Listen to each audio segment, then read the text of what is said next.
Know what? I'm just gonna say to Dan Mardayaw, Escal Penumbra, Ate Dina Guillermo, Teacher Kel Pabelo, Teacher Alexandra Pagkalinawan, can all of you stop talking about politics? About you love Bongbong Marcos? Nobody love Marcoses. Everyone hates Marcos. If I'm saying, like for example, when I was told by Teacher May, we discussed that in Civica about si Ferdinand Marcos ay magnanakaw, o if you say Ferdinand Marcos Sr. is a robbery, he's really a robbery. Dan Mardayaw, if I were you, don't talk about too much politics. Toward that Rodelio Daguman, making fake account, you're talking about politics to ruin Cedric. It's not really good to talk about politics. For example, CDIFI is a non-political. Like Ate Dina Guillermo was kicked out in CDIFI, thanks to Teacher Julie, because I know she doesn't like politics. We have to be non-political. Like I said to those idiot Marcos loyalists who were fake Filipinos like Sangkay Janjan, Romeo TV Blog, can we just be a non-political? As I'm an anti-Marcos, as I'm a pro-Duterte, I am non-political. Let's stop this about politicalize.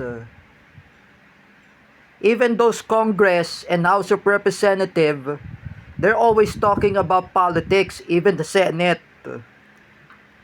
At least look at Paulo Duterte, Pulong, Congressman Pulong. He's a non-political. Even busted Duterte, that was a brother of Sara Duterte.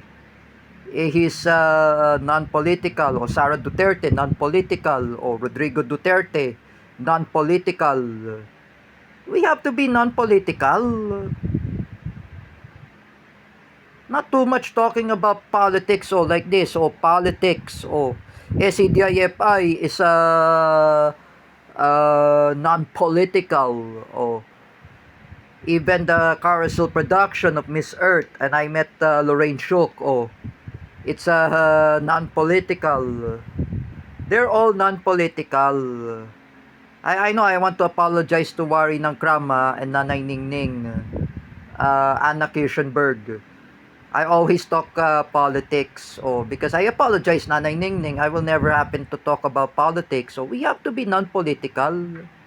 Do you even know that Miggy Labitag says, when he criticized Dan Mardayaw, he said before, can you just tell him to shut him up? He described you, Dan Mardayaw. Danmar Dayaw. You need to stop politicalize Kuya Rodelio Daguman and stop framing him that he ruined Cedric Mariano's art.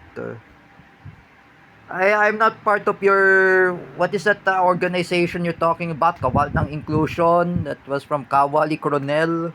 Kawali Coronel is already dead. I talked with J. Rick Silva in TikTok Live, and even I'm just saying, patay na po si Kawali. And I'm gonna say to you, Danmar, do not talk about politics. Just like I said before, nakakahiya. When you talk about politics, you always open to talk politics. And I'm not particularly about politics. If I warn you, Dan Mardayaw, you need to stop this.